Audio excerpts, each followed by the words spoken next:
সম্মানিত সুধী, আজকে একটা গুরুত্বপূর্ণ বিষয় নিয়ে আপনাদের সামনে এসেছি। সেটা হচ্ছে বিভাজ্যতা। অঙ্ক করার ক্ষেত্রে আমাদের দৈনন্দিন জীবনে আমরা সাধারণত এই বিভাজ্যতার ব্যাপারটা যদি আমরা বুঝতে পারি, তাহলে ভাগ করার ক্ষেত্রে অনেকাংশেই সহজ হয়ে যায় আমাদের জন্য। আমরা সহজে যে কোনো ভাগ মুখে মুখে করে ফেলতে পারি, বা কোনো একটা সংখ্যা দেখে আমরা সহজে বুঝে নিতে পারি যে এই সংখ্যাটা কত দ্বারা বিভাজ্য হবে। তো আজকে আমরা এই বিভাজ্যতা নিয়ে আলোচনা করব। তো কোনো একটা সংখ্যা, যে কোনো একটা সংখ্যা হতে পারে, সেই সংখ্যাটা কত দ্বারা বিভাজ্য হবে এইটা বের করার একটা সহজ নিয়ম আছে। তো আমরা যদি কয়েকটা লাইন যদি একটু ভালো করে মনে রাখতে পারি, তাহলে আমরা বিভাজ্যতার ব্যাপারটা ভালো করে বুঝে ফেলতে পারবো, বা কোনো সংখ্যাটা কত দ্বারা বিভাজ্য হবে সেটা আমরা সহজে বুঝতে পারবো। তো দেখা যাক, আমরা শুরু করি আজকে। তো প্রথমে যে কোনো সংখ্যা এক দ্বারা তো সকল সংখ্যাই বিভাজ্য হয়, বা এক দ্বারা তো যে কোনো সংখ্যা ভাগ যায়, এটা আমরা সকলেই জানি।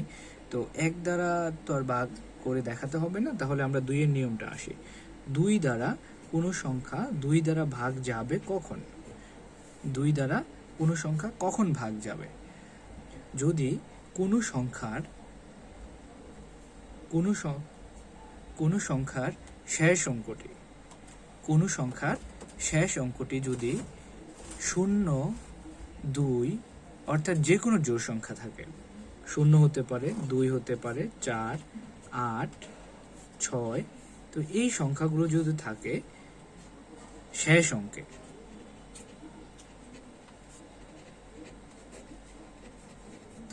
কোনো সংখ্যার শেষ অঙ্কে যদি 0, 2, 4, 6, 8 এই অঙ্কগুলো থাকে, তাহলে সেই সংখ্যাটি 2 দ্বারা বিভাজ্য হবে। সেই অঙ্কটি কত দ্বারা বিভাজ্য হবে?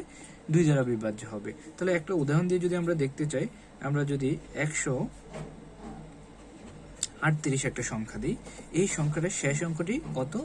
8 জোড় সংখ্যা, তাহলে এটা 2 দ্বারা বিভাজ্য হবে।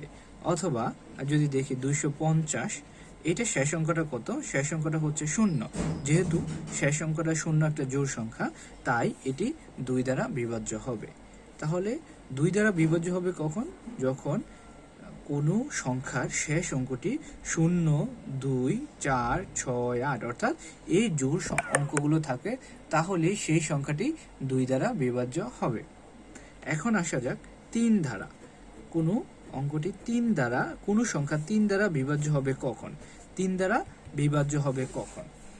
কোনো সংখ্যার অঙ্কগুলো সমষ্টি 3 দ্বারা বিভাজ্য হলে সংখ্যাটি 3 দ্বারা বিভাজ্য হবে।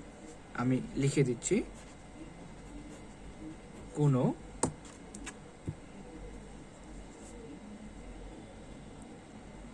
সংখ্যা অঙ্কগুলো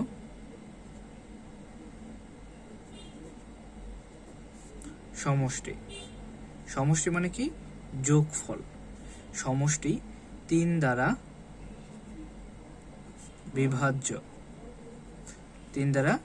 বিভাজ্য হলে ওই সংখ্যাটি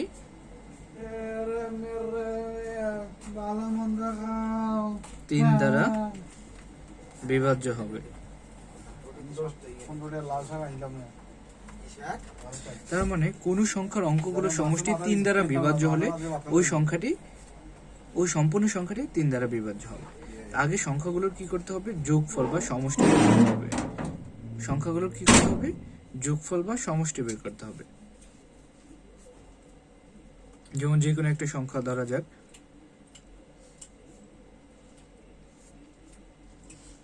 ধরলাম 168।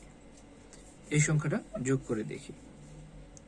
8 আর 6 যোগ করলে 14, 14 আর 1 15, 14 আর 1 15। এই 15 সংখ্যাটি, এটা যেহেতু যোগফল, পরের সংখ্যাটি 3 দ্বারা ভাগ যায়, তাহলে এটি ভাগ করার পরে কত থাকে? 3, 5, 15, তার মানে ভাগ যাচ্ছে। যেহেতু এটা ভাগ যাচ্ছে, তার মানে এই 168 সংখ্যাটি 3 দ্বারা বিভাজ্য হবে। 168 সংখ্যাটি 3 দ্বারা বিভাজ্য হবে।